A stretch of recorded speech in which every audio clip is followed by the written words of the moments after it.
Hello and welcome back, or welcome to the channel.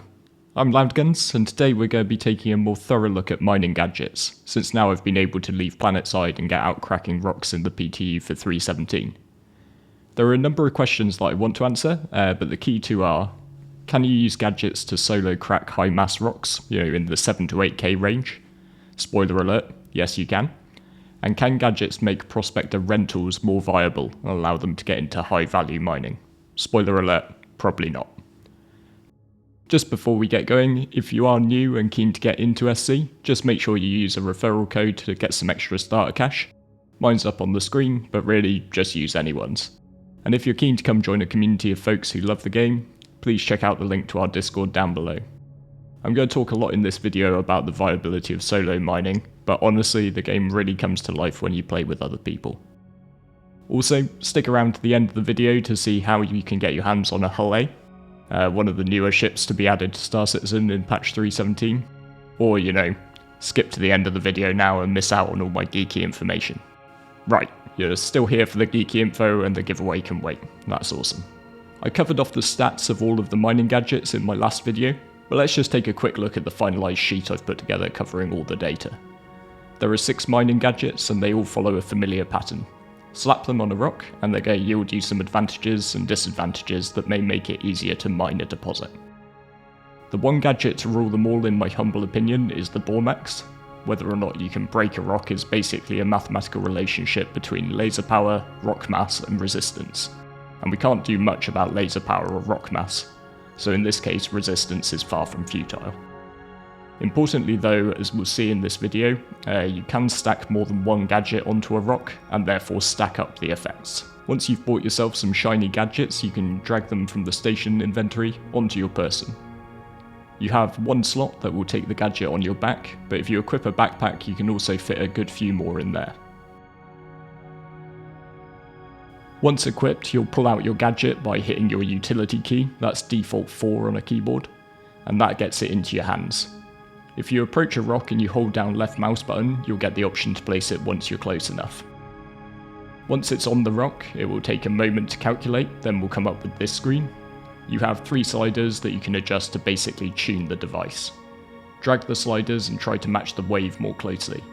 Or do as I do and watch this number down the bottom right to see if you're going up or down. Sorry, I'm not very RP. You're aiming to get over 90% in order to be able to activate the device.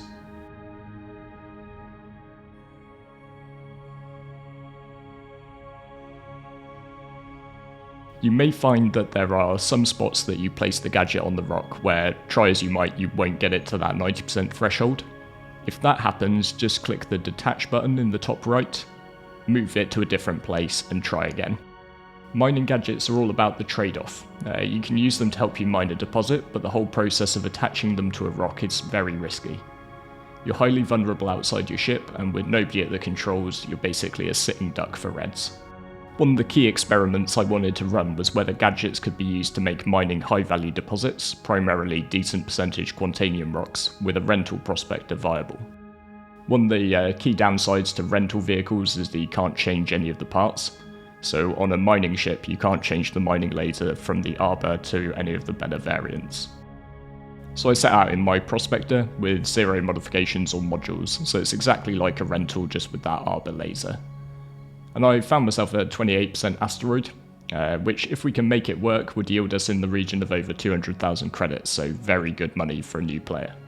As I mentioned before, the modules stack up, so I slapped a Sabir, Bormax and an Optimax on, as I figured minus 75% resistance, 75% instability and an increased green zone was basically simulating a Lancet laserhead, which is in itself capable of cracking asteroids with no mods. Sure enough, we did get the break, but here's the downside. The gadgets have a chance to be retrieved, but they can also just go boom and be destroyed when you crack a rock. I assume if they're placed on what turn out to be the fault lines when you actually get the break. So in this instance, I was able to recover 2 of my 3 gadgets. First off, I've just lost about 20k, which as a newish player, just renting a prospector could be a bit too much.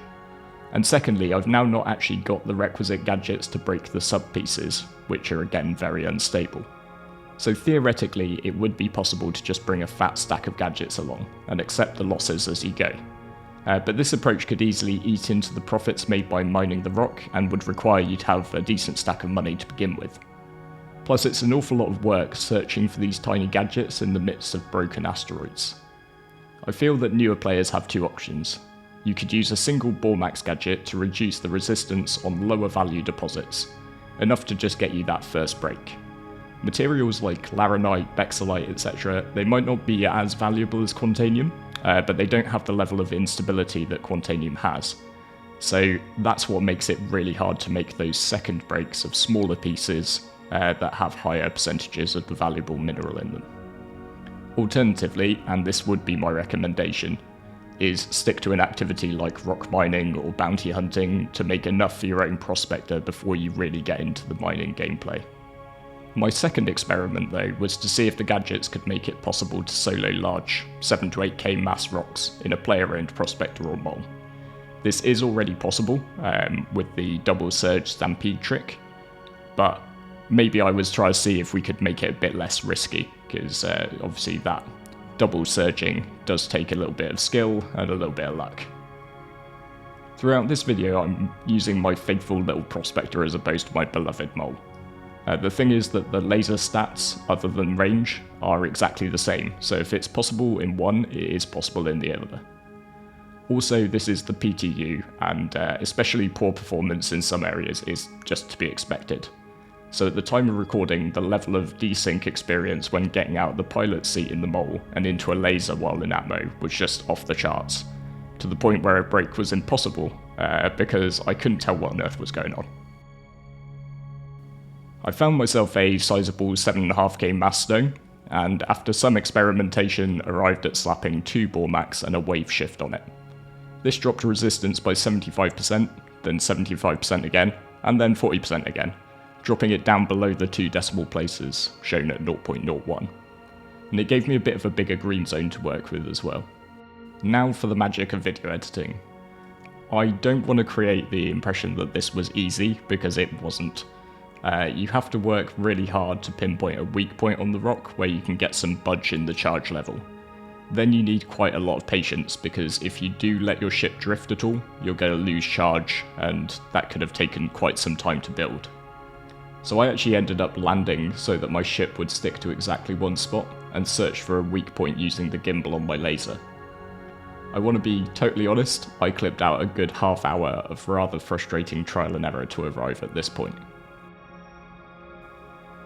I've used a surge module to speed things up a tad, and a stampede to make it quicker so when it's in the green zone, but the key thing is that we modified the stats of the rock so that a single laser could get enough juice going into it to break a stone of this size.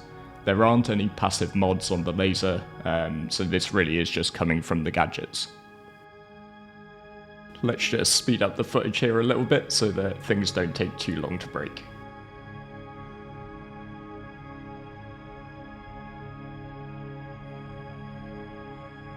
One thing I absolutely love about these gadgets is that they got me out of my ship and walking around on the planet. And that really gives you a perspective that you just so often lack, seeing things from what is actually a very large ship, even when you're at the bottom end of things like the prospector. However, while these gadgets are technically reusable, I'd have to compare it to searching for a missing contact lens. And given that they could blow up with the rock breaking, it's searching for a contact lens that could have spontaneously combusted. So with that in mind, I personally would view gadgets as disposable. I'm in the min-max game because I can't help myself, so while the gadgets can be stacked up to make, big rock mining viable solo, I'd say solo miners are better off learning the double surge stampede trick.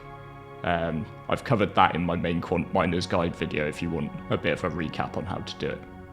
That will save you some cash, and also time and risk disembarking from your vehicle.